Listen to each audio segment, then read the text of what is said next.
I'm telling you this to hopefully save you from making a bad decision. What's up, YouTube? So, if you are in the market for any animal, whether it be a reptile or a dog or a cat or whatever it is you're looking for, fish, whatever, there are going to be people out there trying to take advantage of people that are looking for these particular types of animals. And the reason why these people still exist is because they've had success scamming people. So if you have been scammed or if you have encountered a scammer, then you know that they're out there. Now, the problem with people getting scammed is that it puts a bad taste in anyone's mouth on buying online or just in general on buying anything, really. So I've seen people buy an animal online and then they are expecting it to arrive in 2 weeks, a month, whatever, and they start messaging back the seller asking when it's supposed to get shipped, when it's supposed to arrive, and blah blah blah. And guess what? You get ghosted. So I've seen that happen so many times. I've actually talked to someone that has sent people money and never heard anything back, and that's like the worst feeling in the world, in my opinion, because that's money that you just lost. Like, that's it. You just gave it away to someone and you're getting nothing in return. So I'm making this video to kind of give you an idea of what to look for so you don't get scammed. Now, there's a lot of different examples out there. Obviously, I'm not going to be able to talk about all of them, but the ones that I see the most often is a page that is going to say, oh, so-and-so type of animal for rehoming or for sale in your area. Now, you may think, oh, this is a group that is selling stuff in my area, and there's just people listing their own things on that group. And it's a page. No one is listing anything. It's one person just dropping pictures of different things people might want to buy. And usually you'll know that it's fake. Usually you'll know it's a scammer, because if you go and see what the followers are, who they're following, who their likes, who that page likes and all that, you'll usually start noticing that it's either people outside of the United States that like it or follow it, or you'll start noticing that they also are following and liking other pages that are having similar names, that will almost make you think, well, why is this person liking a page that almost is identical to this page, and they're sharing the same pictures or something like that. So you might look at it and be like, oh, maybe it's just a coincidence. No, it's not a coincidence. They're using pictures that people have posted in other places without watermarks. Maybe someone actually is rehoming this particular animal, but that person that you're looking, that page that you're looking at, has taken that picture that original person posted and now is using it as their own. And because it doesn't have a watermark, because most people don't put watermark on their posts and their pictures, so they're just going to reuse it and try to scam someone out of money. The number one way that you can get out of being scammed, the number one way, if it's too good to be true, do your research. If someone is selling you a red monster bearded dragon for $200, you're getting scammed. If someone's trying to sell you a clown pied ball python for $200, you're getting scammed. If it's too good to be true, you're getting scammed. Now, how do you know if it's too good to be true? Go on the internet. It's not that hard to find any information about that type of animal that you're trying to buy. So if you're trying to look at red monster bearded dragons, go on Google, type red monsters for sale. You'll find someone selling a red monster for $2,000, $3,000, and that's about the ballpark. I mean, I've seen some as low as $1,500, but that's about the ballpark of where they're selling. So if you're seeing one for $200, you're getting scammed. Number two, if they are asking for forms of payment that aren't going to protect the buyer, then you are possibly getting scammed.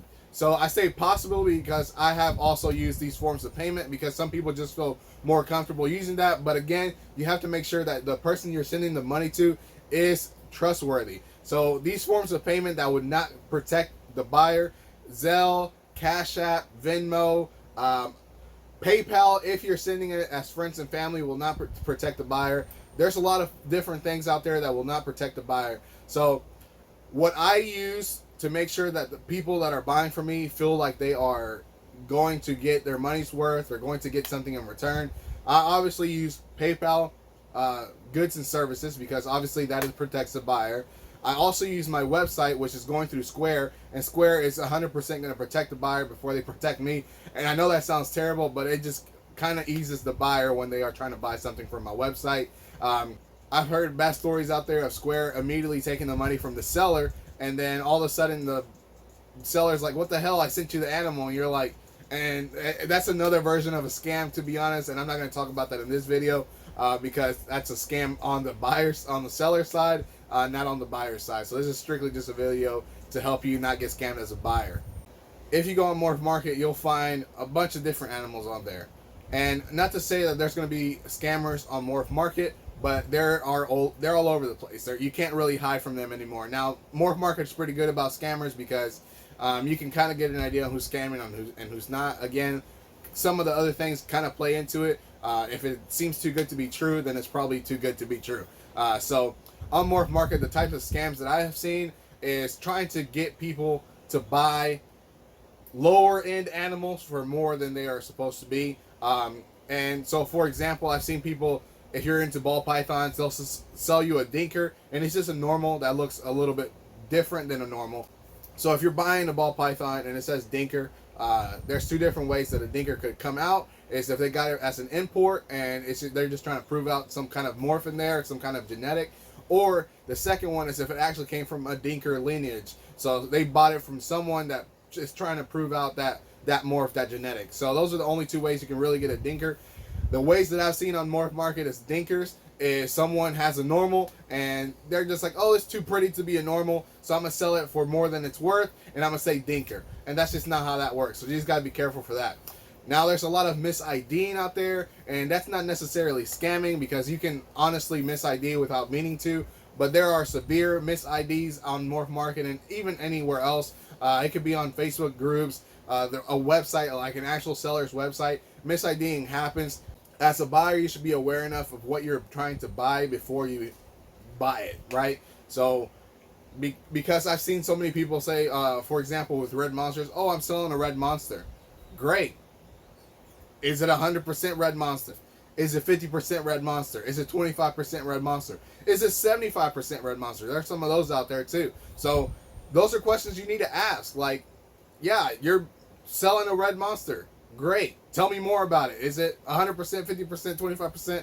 Is it even a red monster? What's the lineage? Is it just a red bearded dragon and someone saying red monster just so they can get more money out of it?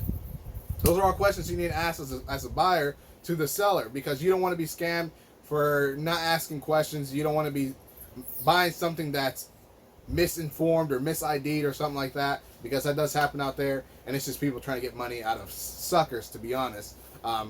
And I hate to call people suckers, but I've seen so many people get scammed where I'm like, how'd you get scammed? Like, did you look at the page? Did you look at the animal? Did you see the price tag?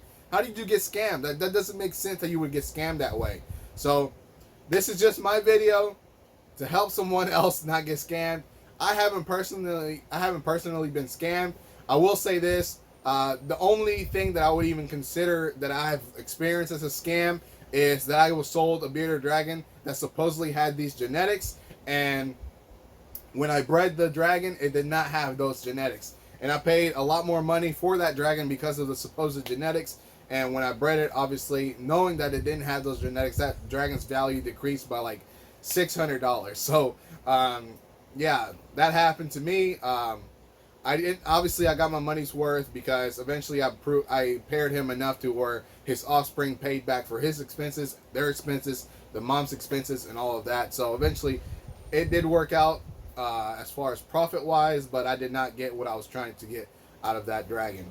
Now, I also have been scammed in the sense that I bought a ball python that was a female, and honestly, this is more my fault because I didn't sex it as soon as I got it.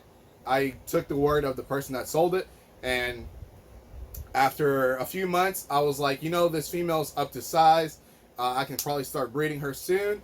And I paired her, I put her with a male, and guess what? I heard thumping. And thumping in ball pythons usually means that it's a male and a male. They're practically not wanting to be in that same area.